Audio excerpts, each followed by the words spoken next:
Mesdames, Mesdemoiselles et Messieurs, bonjour, bienvenue si vous venez à l'instant de nous rejoindre. Vous êtes sur le salon Sorum de La Rochelle où pendant 2 jours, nous allons vous présenter quelques très belles maisons de rhum, des créateurs de rhum, des embouteilleurs indépendants qui font le bonheur de vos palais. Et vous aurez la chance donc de pouvoir tremper les lèvres dans leur élixir, de leurs pépites. Et c'est le cas de Johnson qui est à côté de moi, qui était sur le premier Sorum à Bordeaux il y a quelques mois. C'était en avril, fin avril, et qui nous rejoint dans cette aventure sur La Rochelle.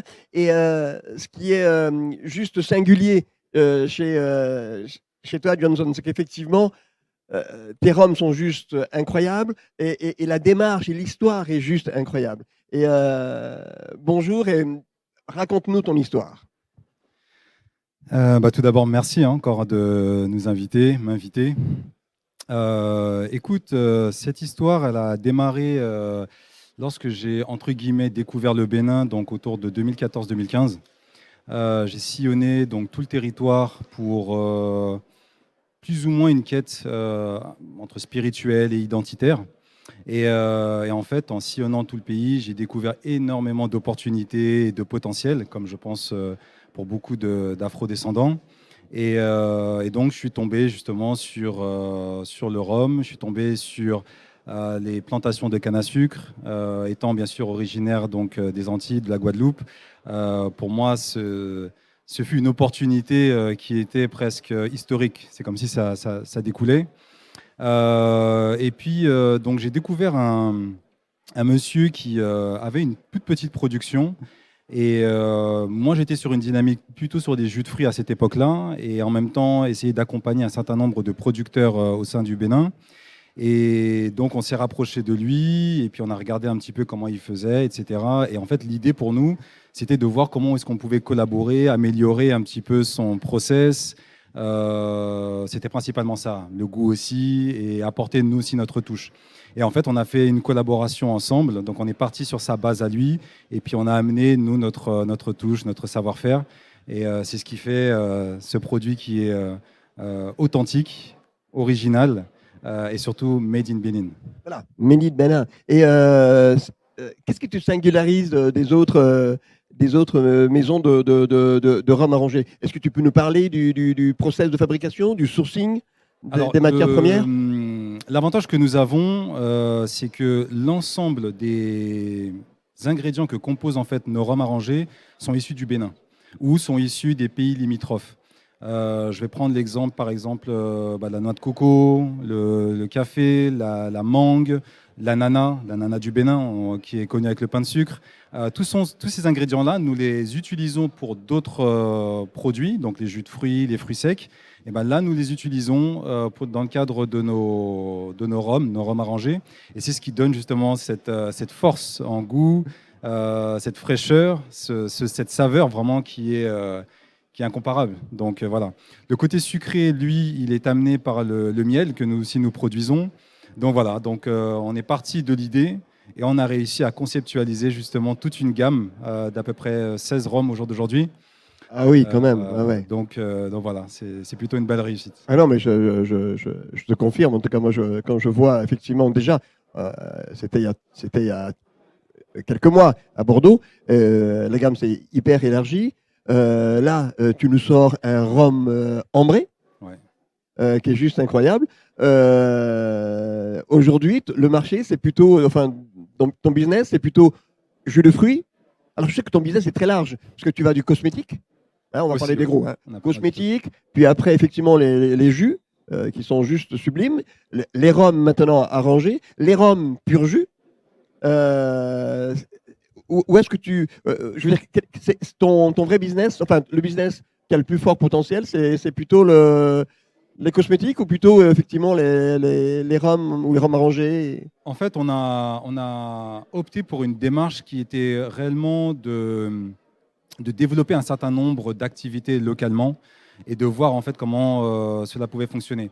Je le rappelle qu'on a développé tout ça dans un cadre associatif et au vu du succès, maintenant on restructure en fait chaque produit où nous avons ouvert maintenant et créé des marques pour chacune des familles de produits. Donc maintenant, nos jus de fruits ont leur propre marque qui s'appelle Magia. Les rhums, maintenant, c'est Alici, alors qu'avant, c'était tout sous le même nom de notre association. Donc maintenant, nous structurons un petit peu le tout et je dirais que chaque marque maintenant va suivre un petit peu sa démarche en termes de process de production, en termes de marketing et de développement. Donc nous sommes à l'heure actuelle en phase de structuration de notre business model. Nous avons effectué un certain nombre de partenariats commerciaux. Pour le cas de la Suisse, on a eu à travailler pour nos jus de fruits avec Manor, qui est une grande structure en Suisse, à Genève. Et puis, pour le cadre d'Alici, nous travaillons avec quelques bars, quelques restaurants, quelques caves très intéressantes. Et l'objectif, c'est de conquérir le monde et de faire découvrir nos boissons et l'authenticité. Sachant que nous, derrière, on a quand même aussi une démarche qui est éthique. On a plus de 200 personnes qui travaillent pour nous sur des activités indirectes et directes en termes de production, en termes de transformation. Donc l'idée, c'est de pérenniser ces emplois-là, c'est de pérenniser ce savoir-faire parce qu'on les forme.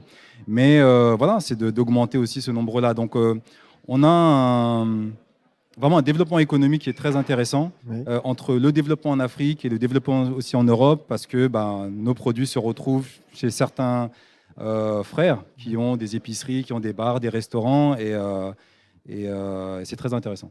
D'accord. On imagine, donc en fait, tu produis ton rhum blanc, tu fais ton propre rhum arrangé avec des fruits locaux ou des fruits en tout cas qui viennent de la région.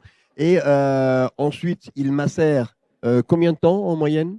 Ça dépend suivant les différents types de recettes, mais on peut être entre, on va dire, de 1 à 3 mois, voire même un petit peu plus. D'accord. Parce qu'il y a des fruits comme l'ananas, par exemple, qui arrivent très vite à, entre guillemets, prendre l'ascendant sur le rhum. Donc, il faut qu'on fasse très attention. Donc, en fait, on a développé un certain nombre de recettes, tout simplement. Il y a certaines épices, par exemple, comme la cannelle, qui prend aussi beaucoup de force sur le rhum.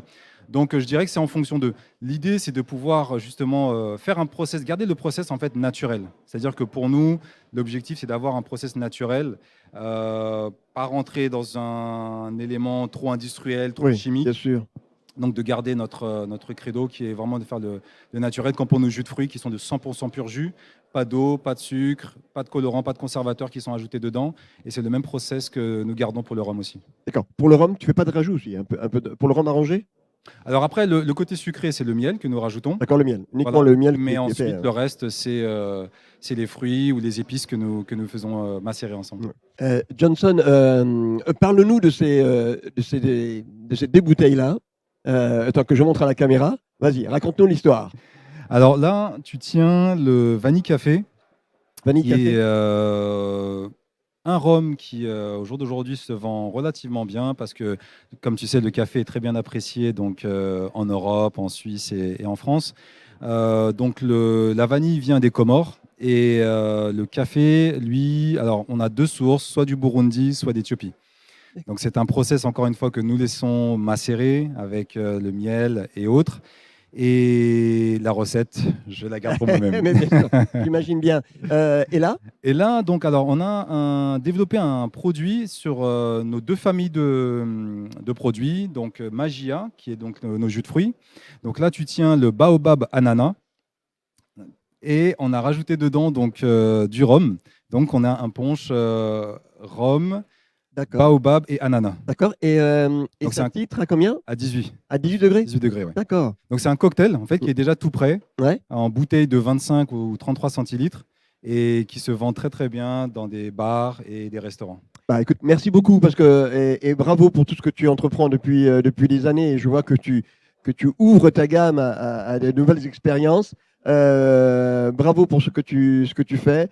En tout cas, nous, on sera toujours là pour effectivement être à tes côtés et merci de ta fidélité parce que je pense qu'on a besoin de cette énergie-là, de cette force-là, de jeunes créateurs comme toi qui osent des choses, même si effectivement il s'avère que c'est pas toujours facile, mais en tout cas sache que voilà, on est content de t'avoir et on te souhaite plein de succès à venir pour tout ce que tu entreprendras. Merci beaucoup. Merci. À très bientôt.